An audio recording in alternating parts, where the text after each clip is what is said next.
Salut les gars, j'espère que vous allez bien en ces temps un peu moins compliqués mine de rien.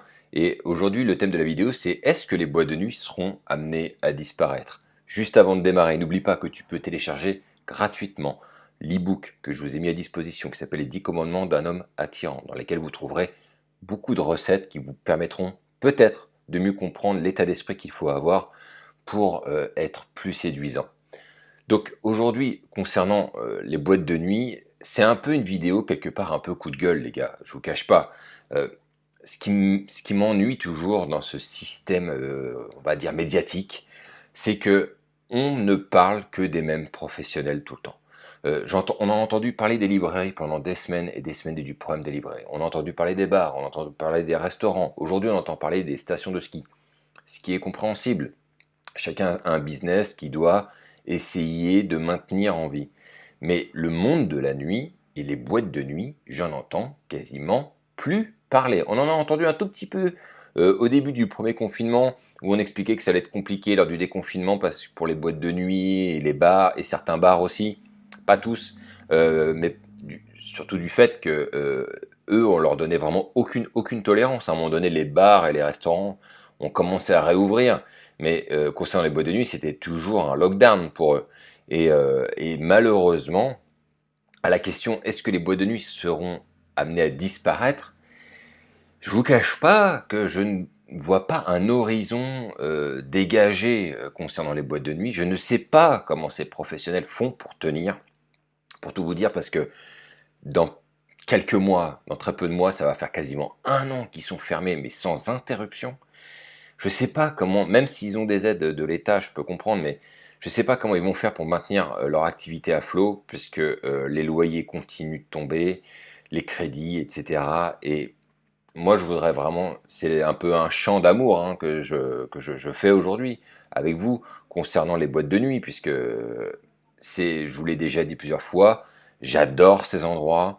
Je trouve que c'est un endroit qui est magnifique, dans lequel c'est la fête, c'est la vraie fête et dans lesquels on peut faire des choses assez extraordinaires, choses qu'on ne pourra pas reproduire dans d'autres lieux. Il n'y a que dans les boîtes de nuit, dans les clubs qui se passe ce qui se passe là-bas. Et aujourd'hui, je vous l'ai déjà dit aussi, c'est un élément extrêmement important qui est une composante qui devrait être essentielle pour tout homme qui veut apprendre à séduire une femme, puisque là, vous allez pouvoir faire des choses que vous ne pourrez pas faire dans le monde traditionnel, on va dire dans le monde de la journée et un peu de soirée. Et donc, aujourd'hui, effectivement, je crains que à terme, en tout cas pour les prochaines années à venir, il ne reste plus beaucoup de clubs. Pardonnez-moi. Et je vous encourage vraiment, lorsque les clubs vont réouvrir, et si tant est que ce soit viable d'un point de vue sanitaire, à pouvoir y aller dès que possible pour les faire revivre ces gens-là, parce qu'ils en ont besoin, ils ont besoin que les gens reviennent. Et je pense que il y en a beaucoup qui ne manqueront pas d'aller se ruer dans ces endroits où c'est la fête, littéralement la fête. Alors, je sais très bien, hein, vous êtes certainement très nombreux, parce que à partir du moment où on est timide et qu'on a du mal avec les femmes, cet endroit-là, c'est vraiment le niveau très élevé pour vaincre sa timidité. Puisqu'on voit bien, moi j'ai été pendant des années en club avec plusieurs personnes, notamment un bon pote à moi avec qui on a été en club pendant des soirs et des soirs, et j'ai toujours vu qu'il n'était pas à l'aise, j'ai toujours vu qu'il n'arrivait pas à se mêler à la masse, et il m'a enfin avoué effectivement que c'est quelque chose qu'il a jamais réussi à faire, jamais réussi à rentrer là-dedans, dans ce monde, et à épouser son principe.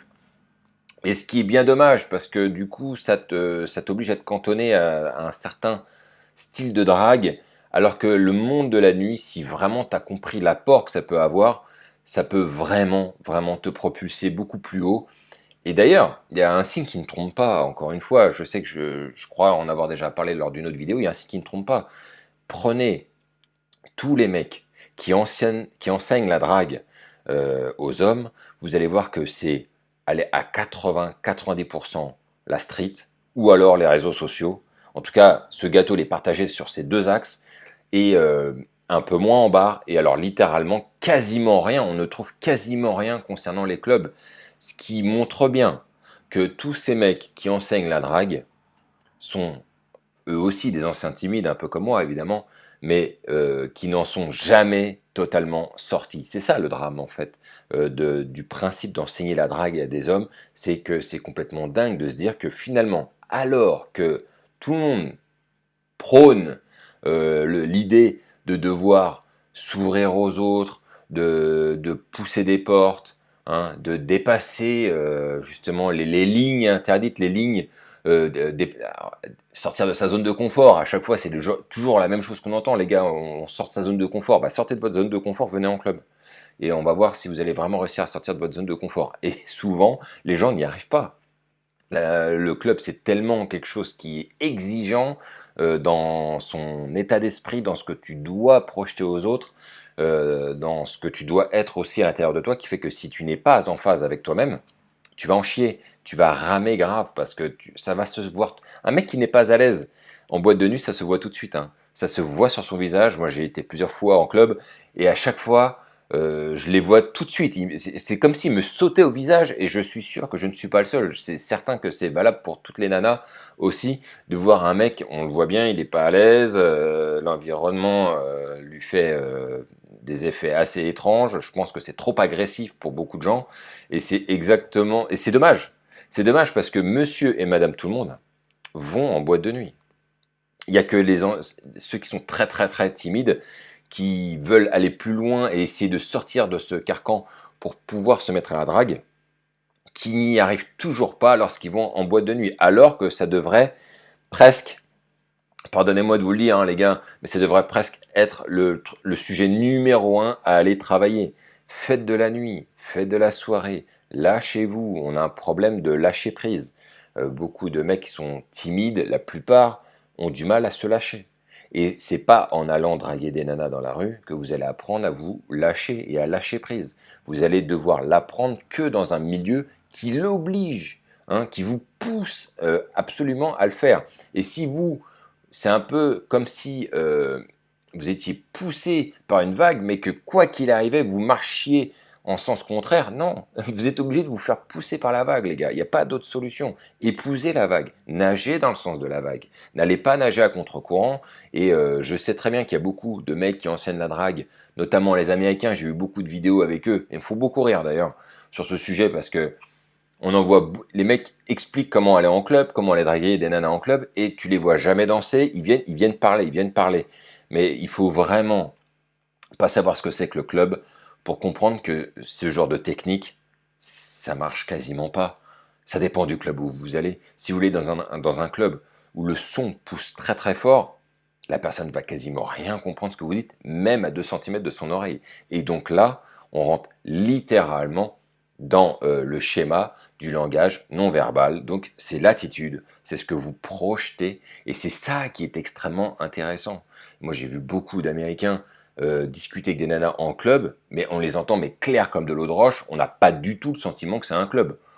À la limite, un bar un peu de nuit, peut-être, mais un club pur et dur, allez, aux 3/4, vous aurez du mal à vous entendre, hein, vous ne pourrez pas taper une conversation. Ça va être que de la légèreté au maximum, les gars. Donc voilà, j'espère que c'est ce genre de vidéo-là, les gars, vous fait prendre conscience que, et j'espère de tout cœur que les clubs vont réouvrir, j'espère qu'ils vont survivre. Ils ont tout mon soutien de toutes les manières. Alors c'est moral, ça vaut rien, mais bon, voilà, il n'y a que ça que je peux faire. Mais en tout cas, ils ont vraiment tout mon soutien. Je ferai de toutes les manières probablement d'autres vidéos sur les clubs, parce que de manière, et à un moment donné, ils vont réouvrir. Ils vont réouvrir, et je trouve que ce sujet n'est pas assez traité, voire quasiment pas traité, et il va falloir vraiment y aller à fond, les gars.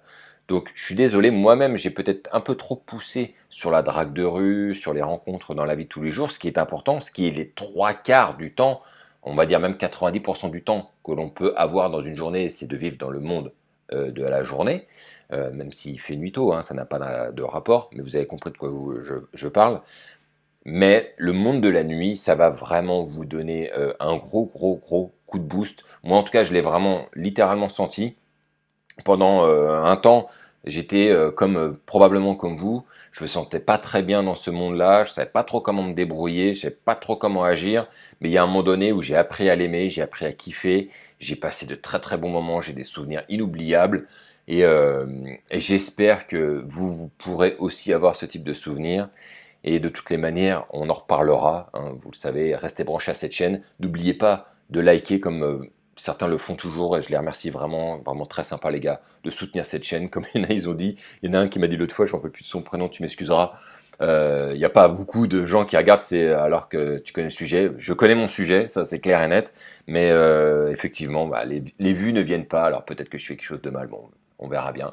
En tout cas, ça n'empêche que pour ceux qui regardent, j'essaie toujours d'apporter un contenu qui soit quelque chose qui ait assez de valeur pour eux et que ça puisse toujours amener un peu de grain à moudre dans cet état d'esprit qu'il faut avoir, dans lequel il faut rentrer pour être un vrai dragueur, un mec vraiment séduisant, un mec vraiment qui a du level. Donc voilà, n'oubliez pas toujours de bosser sur votre Triforce les gars, on se retrouve pour une prochaine vidéo et vive le game.